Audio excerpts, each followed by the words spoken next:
we are here in Dawngate booth, and we have... Hi guys, I'm Dave Cerra. I'm the lead producer of Waystone Games on Dawngate. Great! We have just a great presentation from you guys, and this game, I heard about it, but now it's taken me by storm a bit, because actually I didn't think that much about this game before. So many MOBAs and so many games going on with this style, but this one is pretty different. I like the style. Well, thank you.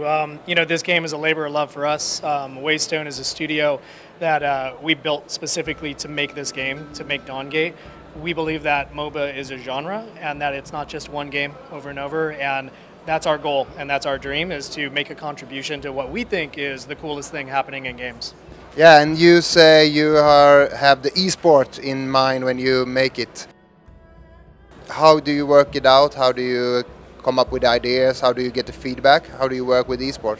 Yeah, absolutely. You know, we believe that what games are is organized play, and that sports, and certainly esports, are kind of the highest manifestation of that organized play. And so at a very early design level, anything that we consider to go into the game, we ask ourselves, is this going to get in the way of competitive play? Is this going to get in the way of somebody growing their skill and expressing their mastery and basically being better than you or that guy over there or whoever it is, so that that person could be the best in the world? And so things that might introduce randomness or unpredictability in an undesirable way, those are things we look at really hard. And if we think that they threaten the opportunity for the game to become an esport, then we cut them. You know, but important for us, we think that esports comes from the ground up. You know, so we're not spending our time trying to come up with a big marketing campaign around esports. We think that if the game can be played as a sport and we've done our job well, then the players will make that happen. It's already happening within Dawngate. Yeah, and you said the game is already out as a beta or community beta. Yeah, so the esports are already playing, and you said it's already some tournaments going on, and they put the money in themselves. That's right. Yeah, it's crazy. Yeah, that's cool. It's really cool. It's incredible for us, especially as developers. It's very flattering and also, more importantly, validating of the game that we've made and the design decisions we've made. They're putting together $100, $500 prize pools, all of their own money. Every week they get more expensive, more valuable.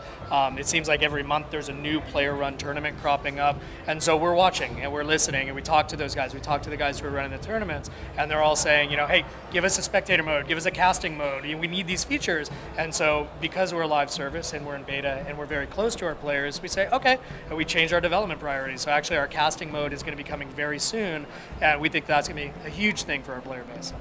And a bit about the lore also, a bit about the stories. You said you have some interesting names behind the stories and telling stories on this web series and so on. We do.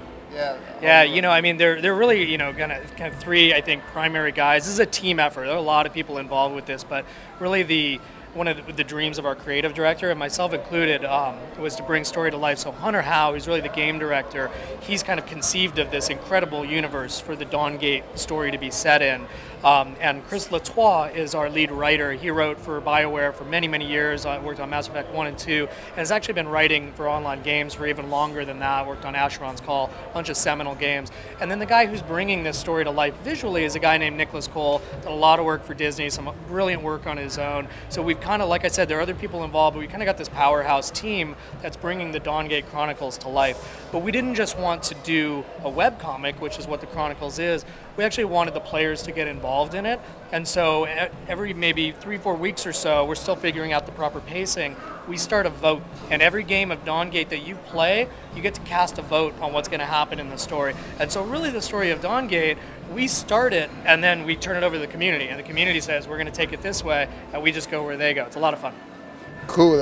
One more question also about, you know, when you pick some esport into a game, you also have the bad manners and stuff. How will you work with that to like keep that not being like rude as the other old MOBAs? Right. You know, I think that, you know, the internet is the internet, right? And people are going to hide behind anonymity and just use bad manners, right?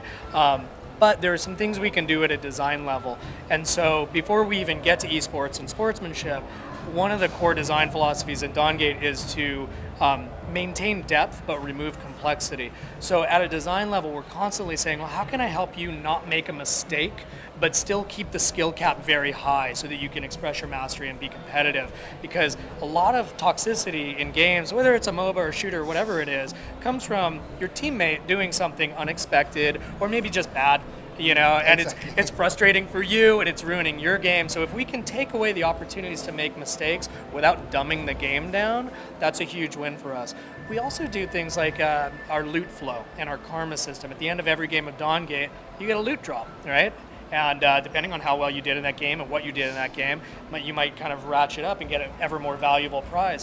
One of the things that affects that score is your karma vote. So I can upvote you, never down, only up, and I can say, hey, you know, you were my enemy, but you played a great game. She was my friend, she played a great game. That's going to factor into my score and maybe get me something really valuable. We actually in Dawngate will give away an entire shaper or an entire skin if you get to the top tier of the loot prize. So we're trying to incentivize players, hey, just don't be a jerk, and you might actually get something cool out of it, you know? So we work on all levels to try to help with toxicity. Really cool, really cool.